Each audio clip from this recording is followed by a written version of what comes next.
Cam Thomas ng Brooklyn Nets ang youngest player na nakapagtala ng 3 sunod na 30 or more points sa start ng season. Unang panalo din ng Brooklyn kontra sa Hornets, nasa 33 points at 12 out of 14 sa free throw area. Siya din ang unang player sa Nets franchise ang umiscore ng 3 sunod na 30 points. May average siya ngayong taon na 33 points per game. Hindi naman bago kay Cam Thomas na umi-score siya ng mataas kahit pa sunod-sunod. Sa college pa lang, scoring leader na siya sa mga freshman papasok ng draft. Sa rookie season niya, ang kanyang unang career high 30 points versus Jazz. Nung ikalawang taon, 47 points versus Clippers. 4 na games din siyang merong 40 or more points.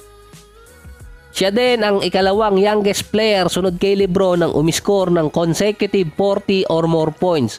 Nung nakaraang season pa sa last game niya versus Philadelphia, 46 points pa ang nagawa niya.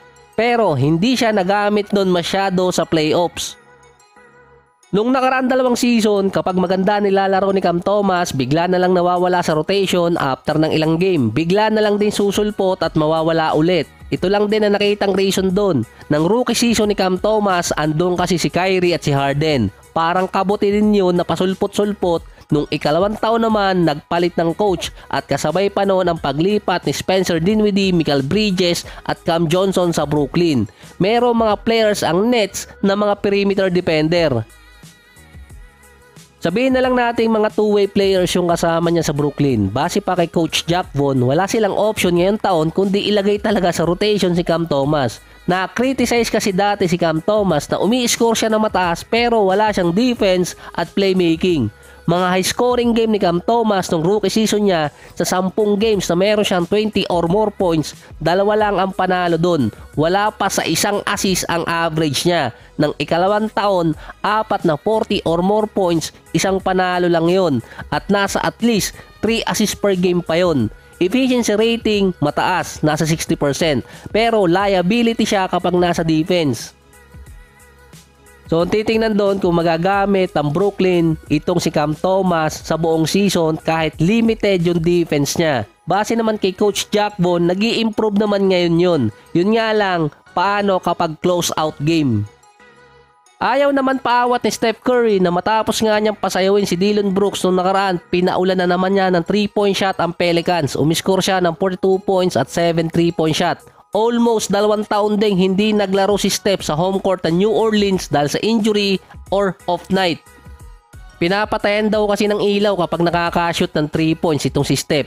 Nung 4 minutes mark, 11 points agad si Steph. Sinabi pa ng announcer, gusto nyo bang makita si Steph? Ayan na. Si Zion na foul trouble sa game na meron naman siyang 19 points at 5 rebounds. Si CP3 off the bench, 13 points, 6 rebounds, 5 assists at 2 steals. Wala si Klay at si Kuminga dahil sa injury.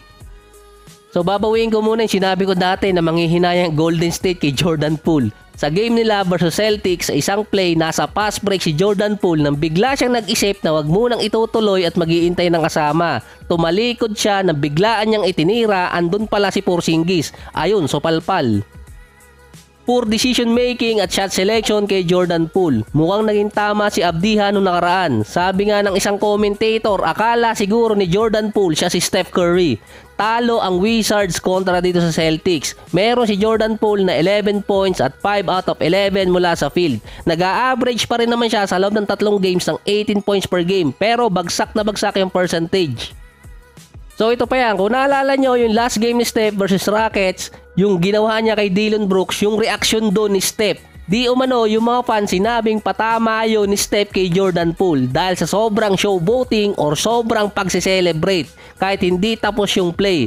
Dahil ito sa ginawa ni Jordan Poole na kinopya niya yung signature move ni Steph versus Memphis. Nang tumira siya, biglang tumalikod, sablay pala yung tira.